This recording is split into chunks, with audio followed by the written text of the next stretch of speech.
everyone, and a big welcome to the English with Narayana channel. Hello, great to be here. So today we're going to talk about a really fascinating country, Spain. Ah, Spain. Yes. Ah. Wonderful place. It really is. It seems like a place that has so much to see and do, and, well, it's also a great topic for us learning more English together. Absolutely. There's a lot to discuss. Have you ever thought about visiting Spain? Or maybe you've been. Let us know in the comments below. We'd love to hear. That's right. Spain is, well, it's really known for its sunny weather, isn't it? And those beautiful beaches. Makes it a fantastic place for an adventure. Oh, definitely. Sun and beaches sound perfect. But there's so much more. It also has this incredibly rich history and culture. Amazing buildings, delicious food. It's a country with many, many different stories. Sunny weather, beaches. Can you just picture walking along a beach in Spain? I wonder, what would you do there? Build sandcastles? Swim? Tell us in the comments. Good question. And you mentioned history. Spain has a very long history, doesn't it? Like really old things you can see. Yes, absolutely. In some cities, like Merida, for example, you can actually still see buildings and roads made by the Romans. We're talking many, many centuries ago. Wow, Romans. Yeah, it's kind of like walking back in time. What do you think that feels like? Seeing something that ancient must be amazing. It really is quite something. That's fascinating. And Spain also has some, well, just incredibly beautiful buildings, right? I've heard about the Alhambra Palace in Granada. The Alhambra.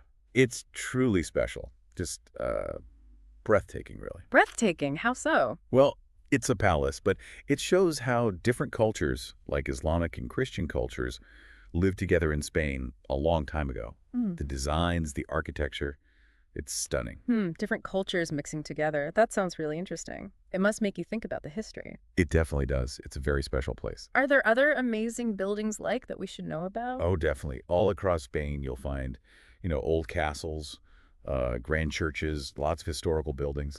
Yes. And they each have their own story, their own piece of Spain's past. What kind of old buildings do you find interesting? Let us know. Castles always sound exciting to me. Now, Spain is also famous for its lively culture, I hear. What does that mean exactly, lively?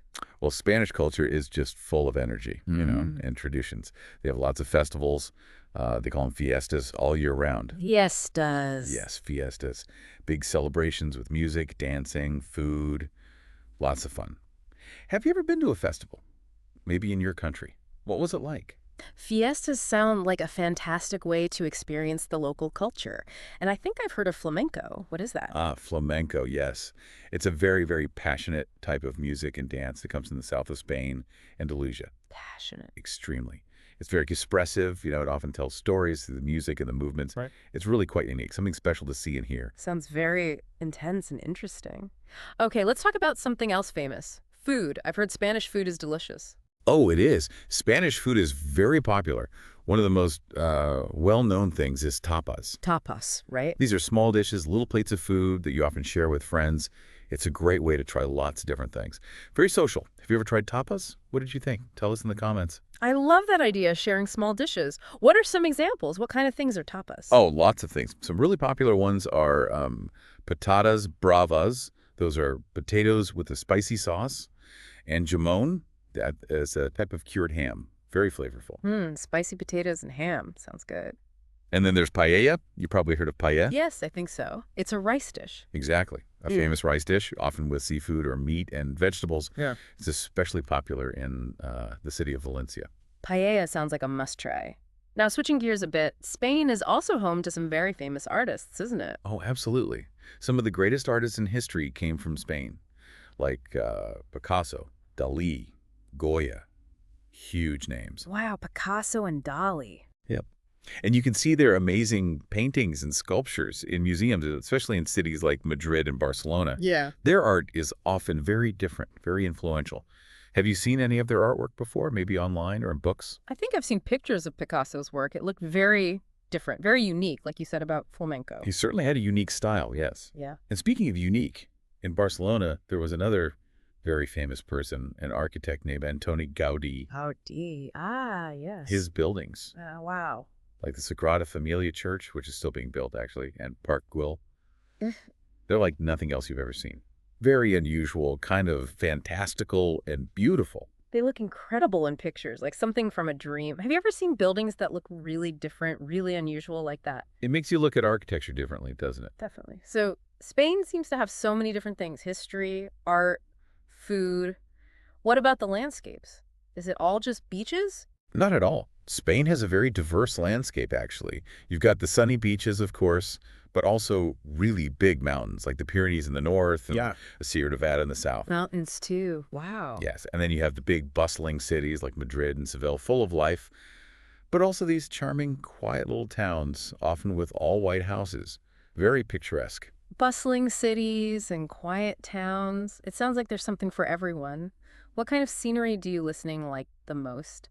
Mountains, beaches, or maybe busy cities? Let us know. It really does offer variety. I like mountains and beaches, so it's amazing that Spain has both. Now, thinking about our listeners learning English, is visiting Spain a good way to practice English? Yes, I think it can be. In many tourist areas, hotels, restaurants, shops, people often understand and speak English, so you'll definitely have opportunities to use your English skills. That's good to hear. It can be a good way to build confidence, maybe. Exactly. Real-world practice. And what about Spanish? Are we trying to learn some basic Spanish, too? Oh, absolutely. I think learning even just a few basic Spanish words can be very helpful. And, local people usually really appreciate it when you try to speak their language, even just a little bit. That makes sense. What are some good words to know? Well, simple things like hola for hello, gracias for thank you, and maybe cuánto cuesta for how much does it cost. Those can go a long way. Hola, gracias, ¿cuánto cuesta? Got it. It just makes the interaction a bit nicer, I find. Do you know any Spanish words already? Share them in the comments. It's fun to see what words people know. That's great advice. Learning a bit of the local language always seems like a good idea when traveling. So we've talked about so much today. History, culture, food. That's a lot to pack in. And we've come across some useful new English words, too. Like we said, adventure for exploring, breathtaking for describing the Alhambra, unique for Gaudí's buildings and Flamenco, and bustling for the busy cities. Those are great words. Maybe try to use these new words when you talk about places you've visited, or perhaps places you dream of visiting. It's good practice. That's a wonderful way to improve your English vocabulary, definitely. Thinking about how to use new words helps them stick in your mind. So all in all, Spain really sounds like a fantastic place to explore, doesn't it? With its history, culture, food, art, those beautiful sights. It truly offers a rich experience for just about everyone, I'd say. And as we discussed, it's also a place where you can practice your English and maybe even pick up a little Spanish. A great combination for language learners. Well, we really hope you enjoyed learning about Spain with us today. Do you have any questions about Spain? Anything we missed? Please let us know in the comments below. We always love hearing from you. Yes, please do. And if you found this discussion interesting and maybe helpful for your English learning, please consider subscribing to our channel. We'll have more topics like this. That's right. Learning English through listening to discussions like this can be a really fun and effective way to improve your skills. We certainly think so. We have many more interesting countries and topics to explore together, so subscribing will keep you updated. Look forward to it. Okay, well, thank you so much for listening and learning with us today. It was really great exploring Spain with you all. Thanks, everyone. We'll talk to you next time. Goodbye for now. Goodbye.